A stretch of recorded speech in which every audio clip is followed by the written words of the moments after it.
Welcome, everyone, and thank you for joining us today. We are pleased to have Dr. Peter Bromberger with us. Dr. Bromberger is a child and adolescent psychiatrist with the Child, Youth, and Family Mental Health Program. He'll be addressing the topic, Refocusing Child Psychiatry on Function. Okay, thanks.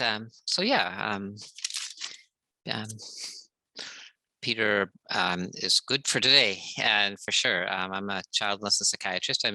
Maybe I'll just add a few introductory points or slash limitations. I'm actually fairly new to the area. I've been 16, 17 years up in Thunder Bay, and very excited to be further south and closer to my now adult children in the south, or what we say in Thunder Bay, down east. And I consider myself just a general inpatient, outpatient child adolescent psychiatrist, and I'm excited about the program being developed here in Simcoe and Muskoka counties. I guess probably the title for today's talk changed 3 or 4 times and just happened really quickly. And so I was nice to see that, be reminded of my original title, a function in child adolescent psychiatry. But actually, as I started putting my thoughts together, I added a part 2, which was and other ways to understand the breadth of normal. And it seemed to me really what I was wanting to talk about today. I think it was just to sort of challenge the emphasis on diagnosis with new ways of thinking about not new ways, alternative ways of thinking about child and adolescent mental health, and maybe making some of what we do a little bit more accessible and slightly broader in terms of both functional and developmental perspectives. So I just want to maybe just step back and say I want today's discussion to be I'd be really happy to be interrupted 3 times and talk for half an hour and get only a third of the way into my slides. That would be just fine with me if the discussion is more useful. But certainly I have some thoughts to put on the table in slide form, but I'm again happy with discussion. Now I'll just throw this picture here on the left is actually Pickerel Lake in Quetico Provincial Park. It's about an hour out of Thunder Bay, an hour and a half. And like any canoe trip, it goes like this. On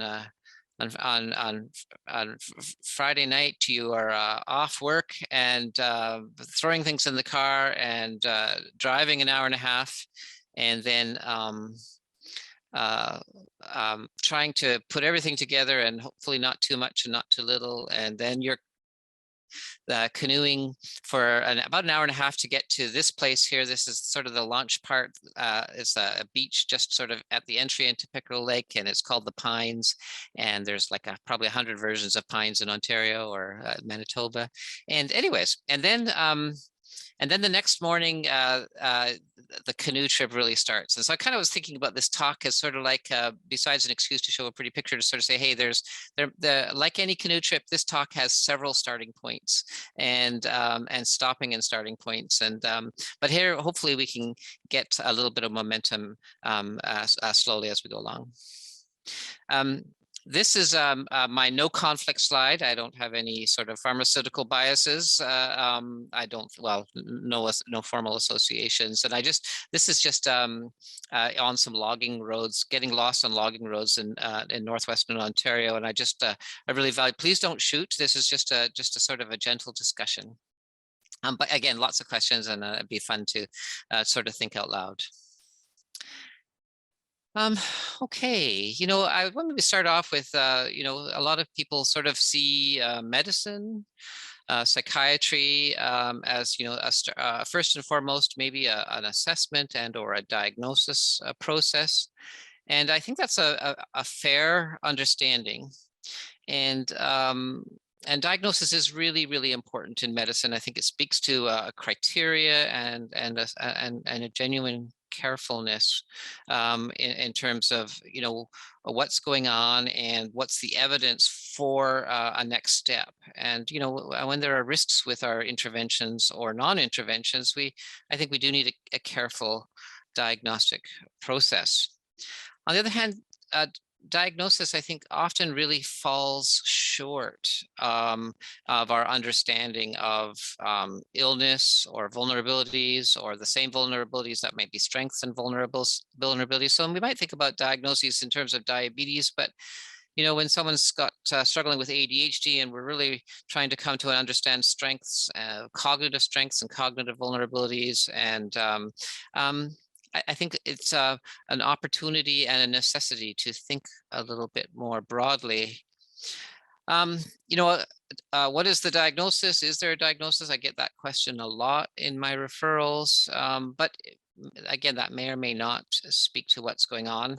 And, you know, stresses, losses, and traumas, and vulnerabilities and barriers to wellness all may be really much better starting points for the broader conceptualization of mental health. And so, you know, depression or PTSD or anxiety might be these intermediate processes, but I think my hope is to always move quickly past diagnosis towards a broader sort of thinking about function and development and skills and an understanding of processes. And I think this gets kids hopefully more quickly and more meaningfully back on track. So important to have diagnosis, but also important to move to that next understanding of what are we going to do. I just this sort of as a maybe a representation of do I have tinnitus, but there might be something very obvious that is not tinnitus if you're just looking a little bit outside of diagnostic criteria. I think I can help you with the ringing in your ears. Look, I wanted to maybe just come back to the idea of function. I often, you know, if I have students or residents, and we're working through an assessment for a youth who's struggling. Often the temptation is to move towards symptoms, and I think it's really important to always come back to the question of what's working, what's not working, what's functioning in your life, what's not functioning. Function has domains. Physical domain might be speaking to self-care. Is school working for you? Are you doing chores at home? Are you supporting your family, being a part of your family, participating in your family? All of that can be, I think, thought of as function. And social function, you know, healthy relationships, successful relationships, meaningful relationships. I might add relationships with boundaries, and also romantic relationships and safe romantic relationships and boundaries. And I think those are really, this is what we're talking about when we say, hey, there have been challenges, there have been concerns, things aren't working. Well, okay, understanding function gives us, I think, new starting points. I just added culture there, and I think that's understanding cultural function is something that's a little bit makes me a bit nervous. It's really, really important, but it's also so personal and so within families. But it's still a sense for important for me to, I think, get a sense when I'm working with kids and families to say, you know, is this youth on their pathway? And I really, perhaps, I think I valued in working in Northern Ontario and with a broader range of families, Indigenous families. I think this has been a really a wisdom that I've sort of valued in cross-cultural context, just to think about function within the community and pathways. Again, for my students, I say, look at, man, just start with everything. When you're doing your assessment, start with everything but the symptoms. Okay, stresses, challenges, things that are getting in the way of wellness, and wellness then being sort of maybe better represented by function than, say, mood or any one diagnosis. I just want to sort of say, you know, I'm child and adolescent psychiatry is, well, it's a corner of medicine, but we overlap a lot with sort of psychology, with occupational therapy, with social work. We um, sometimes we're not quite sure where in the team we fit, but I think we're all moving in the same direction in multidisciplinary sort of teams and frameworks. And thinking about teams that are helping kids, move towards mental health and wellness. It is the kids are on the team, and the parents are on the team as well. And so one perspective is as important as another. Now, in medicine, I think we get drawn in. I think most of us who start in often medicine are not necessarily come from a biological perspective, but it's a very helpful starting point, and that's maybe where our training, we bring that training and perspective to the team.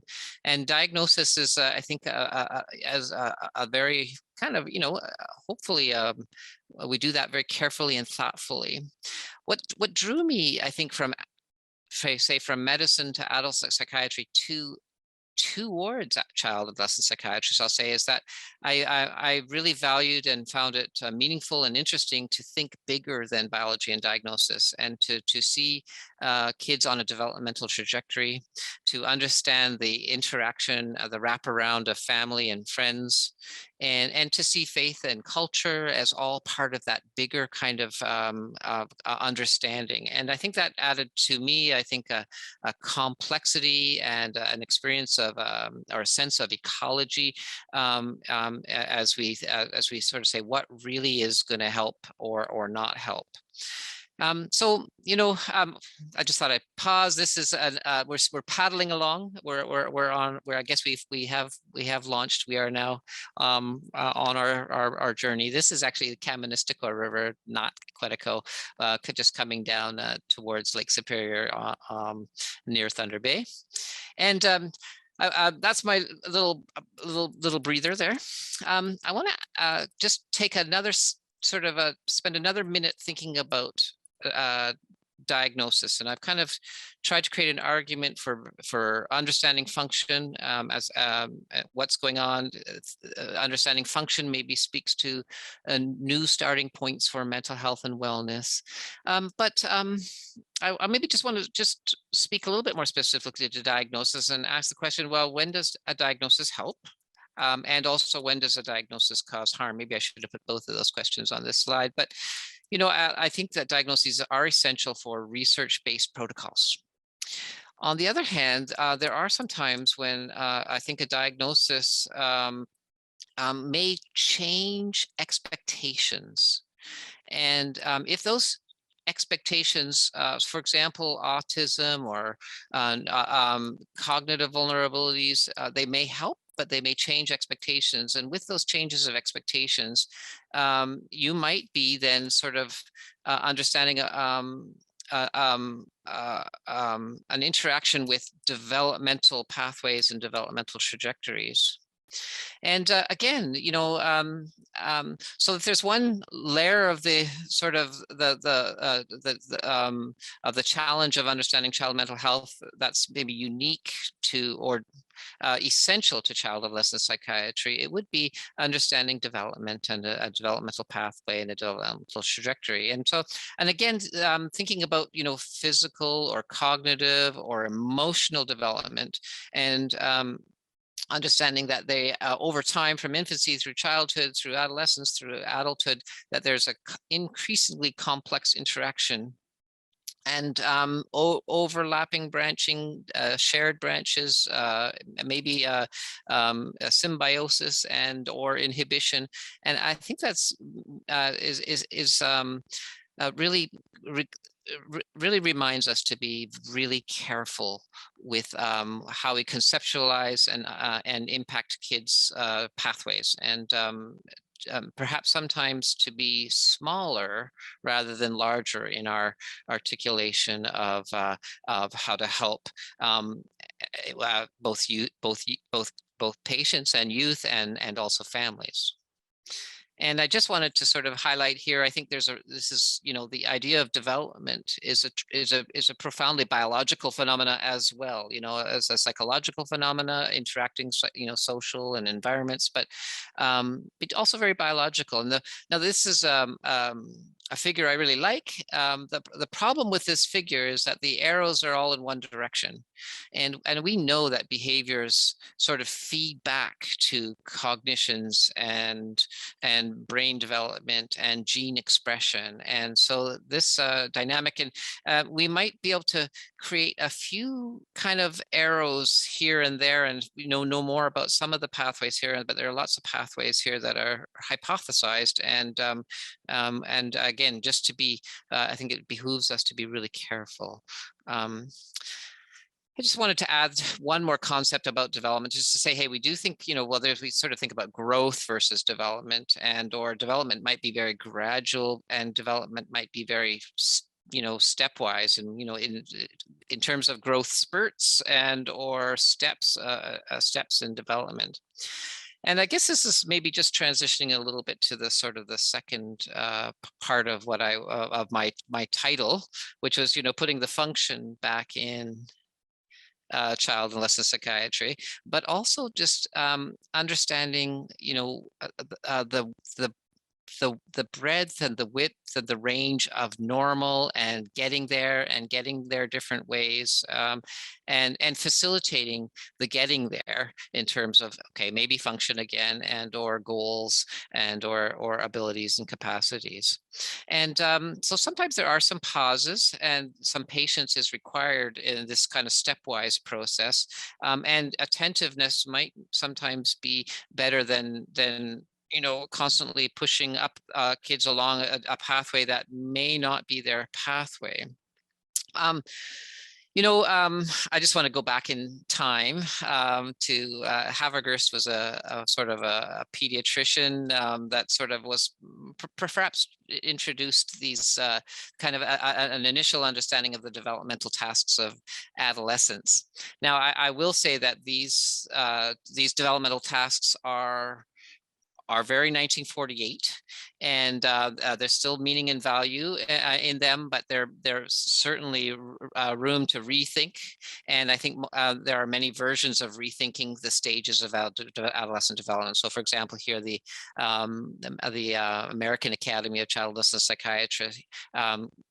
I think this is a resource for parents, facts for families, sort of just to create a wider conversation about physical development norms, ranges, thoughts, not absolutes, cognitive development, and social emotional development. And I do find that sometimes this thinking really does help. It's does help families, kids, sort of just maybe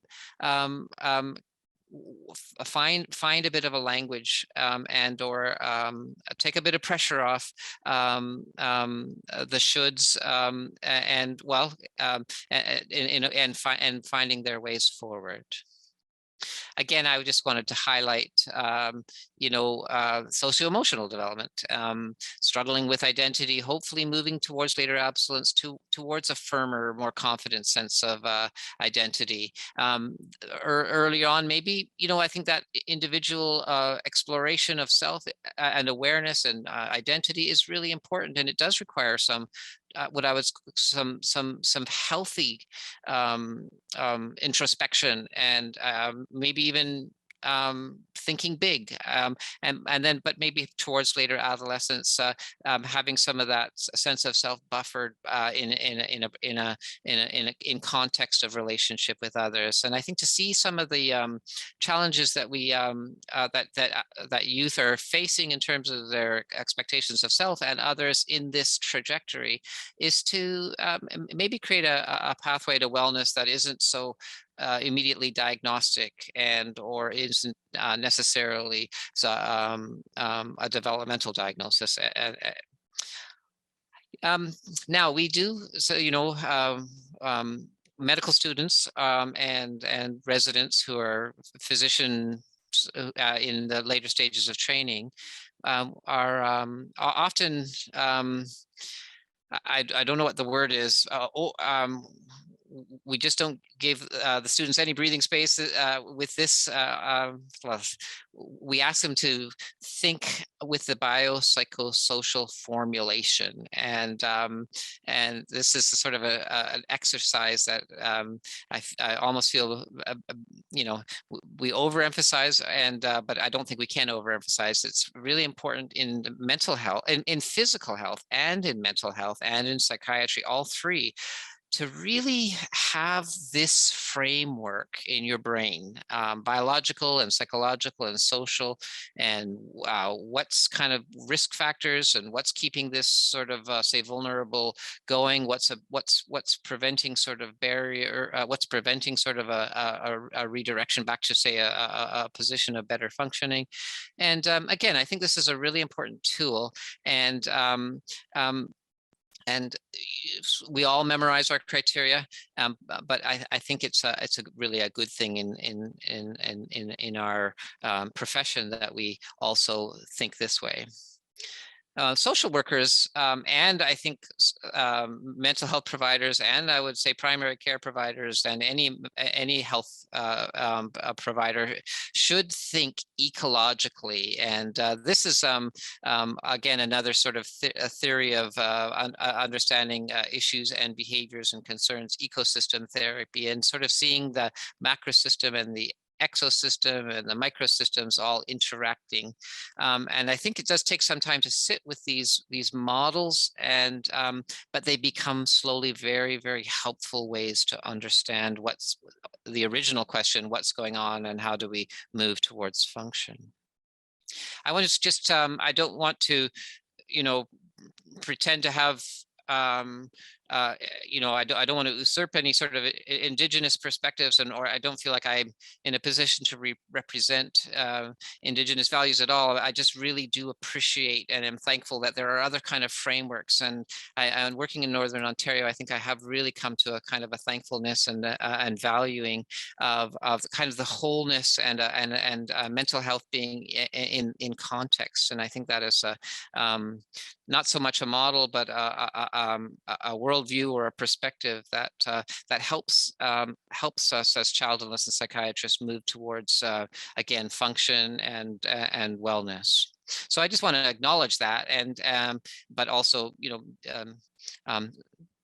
say I'm in a following posture as I'm trying to understand. Now, I just want to sort of think. I just want to think about again. If not diagnosis, sometimes I find that a diagnosis sort of creates this kind of thinking of problem, maybe biological illness, or then a treatment. And that, again, there is a time and place for that. But I have so often been impressed that, someone who's presenting with some strengths and vulnerabilities, it's just such a surprisingly small intervention that tips the balance. And we get used to in the business we have a lot of trauma exposure, I think, in psychiatry, and we sort of so often hear stories of spiraling down. And yet, just one little protective as a next step, as a part of a safety plan, it can really be part of a spiraling up. And I think that is, to me, that's as a sort of in my thinking, it's really important to pay attention to these spiral up, to these successes, and to remember them, and to feel hopeful and encouraged by the possibility of small things making a big impact. Now, often the balance is, it's very hard to manage. But again, tipping the balance towards protectives is maybe sometimes better than, say, diagnosing and treating. Sometimes, again, thinking about, normal is wide. I found understanding temperament a really important additional, almost essential kind of way of component of a child adolescent psychiatry assessment. So yeah, we might understand stresses, and we might move towards diagnostic criteria, and we might move towards a treatment plan.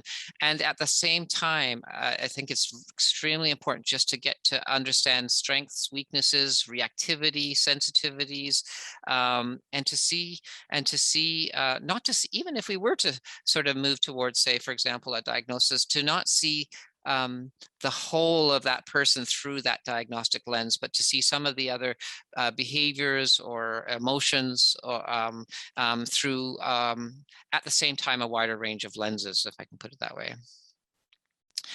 I just want to maybe highlight, understanding people, where people are at with their thinking is just a really, really important. This is a sort of, from a developmental perspective, and a developmental assessment to sort of say some patients might have ADHD and they are having a hard time with their problem solving. Well, where is their problem solving? Is it stuck at a developmental stage? And can we move them with some supports towards, say, less concrete thinking towards more, problem solving, or to understand maybe depression does affect your thinking. But for youth, I think we're also seeing a sort of a normal developmental stop and start, sometimes gradual, sometimes stepwise.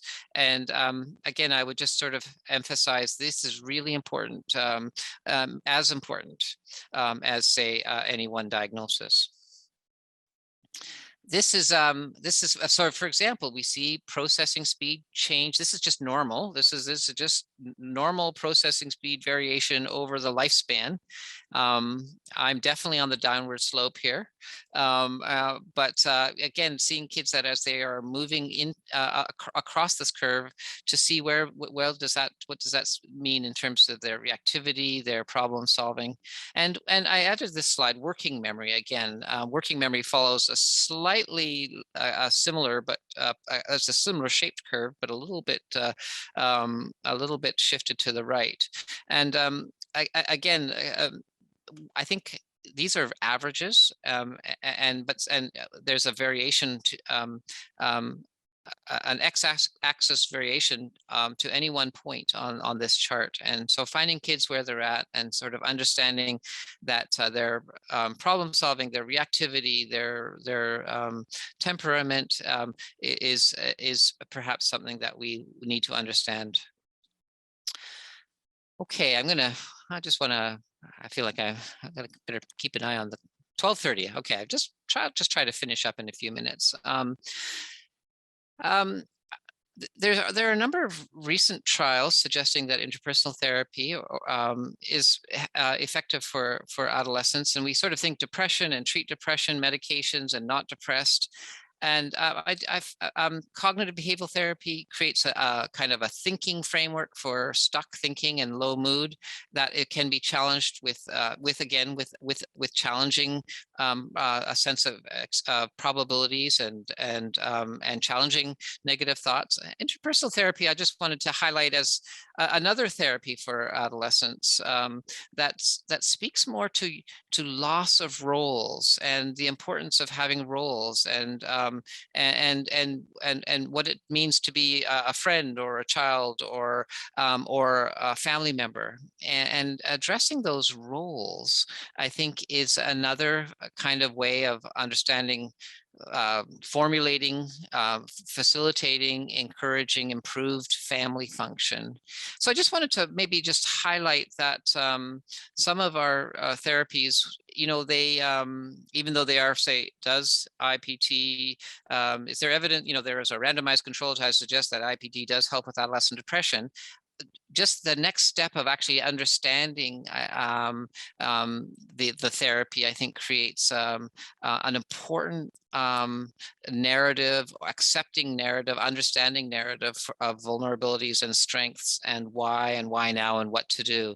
And again, I would maybe highlight just IPT, interpersonal therapy, as an example of helping us think a little bit more richly about something, for example, depression or anxiety or trauma, and so on. Okay, I'm just going to skip a slide here. You know, this is a slide, I just sort of snuck it in, I think at sort of the end of the talk here. ADHD, we would assess ADHD, a very biological, heritable, genetic sort of thing that we observe, that kids struggle with their focus.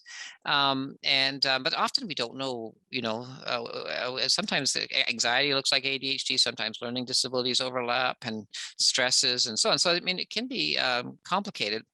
But assessing your kind of, there are symptoms criteria for ADHD that, well, I can tell you many times I've seen children score high on specific criteria, but actually it's this kind of an assessment here, just talking about what's going on before school, during school, after school.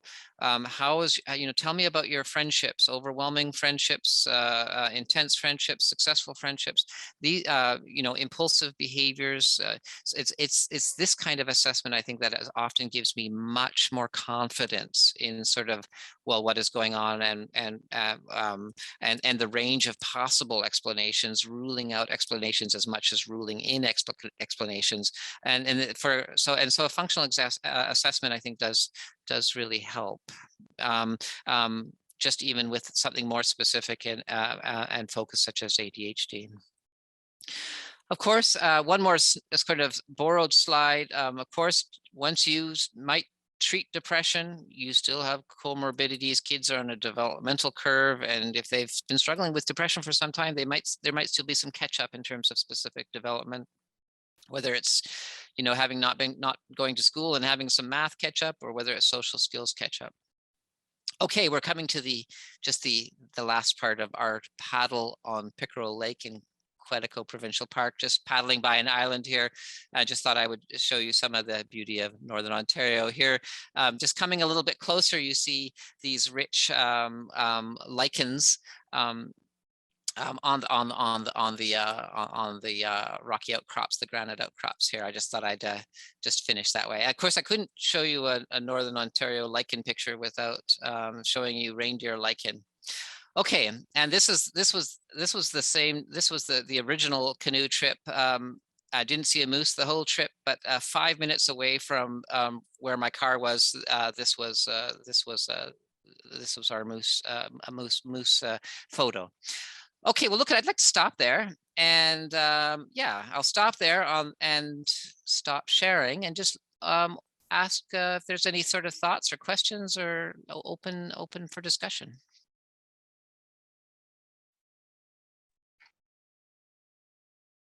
Yeah, Hi, I have a Holly. quick question. Hi. If like looking at, kids who are, young, or even kids who are older who are doing just fine, but for parents who want to do everything they can preventatively to build resiliency and help their kids develop kind of coping skills to help them prevent, future mental health struggles, do you have any particular kind of high level tips or tricks that you think that parents should focus on if they could pick 1 to 3 things to focus on? What would be your recommendation for parents looking to build resiliency? So, I think, and so that question is a fantastic question, and it makes me a little bit nervous. Okay. One of my phrases, by the way, when I speaking with parents, I would say most of us parent the way we were parented, and most of the time that works. And the second piece of that is, I think there is a certain, I think it's imperfect parenting is normal, and perfect parenting is unusual. And so I'll just highlight that. I'll come back to your question super quick. But so, I mean, I think and so I think how we sort of think about when things are not perfect, I think that I think we can be thankful and trust this wonderful resilience of our kids that's sort of innate. Although the question, I think, is how can we build or increase resiliency? And I want to. What makes me nervous about this question a little bit is that these kids are so different, and the question that you just asked, I would probably turn around to any one parent who knows their kids so much better than I do. Now, the general principles, I would sort of a general principle is, you know, pro-social activities, engagements, healthy activities. I say that some kids get over-programmed, and parents know that really quickly, and some kids can manage a lot more than we would imagine. But I would probably be emphasizing social skills as much as self-regulation skills, although both. The biology says kids need good sleep and exercise and healthy. So I mean, that very simple biology. You know, I think there is a good literature that says, you know, soccer and piano lessons are at least correlated with developmental success as well, and whatever that version is, every family just has a sort of a different chemistry on that. But yeah, I would be, my short answer is, you know, lots of healthy pro-social activities, and be careful with your kids' temperament. Don't overprogram. You know, behavioral principles and social skills, and a little bit of humor along the way. How's that for a short, slightly nervous answer? That's a perfect answer. Thank you so much.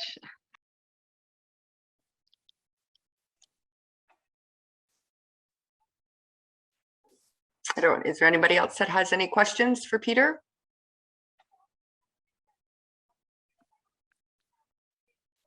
Great. Well, thank you so much, Peter. That was great. We were so happy you were able to join us and be a part of this week for Get Your Mental Health in Motion. Just a reminder, Phil's in Penetang today is donating proceeds of sales back to Get Your Mental Health in Motion. And Penetang Foodland all week is asking for a $2 donation. So if you can support those local businesses, that would be amazing. Thank you so much, everyone.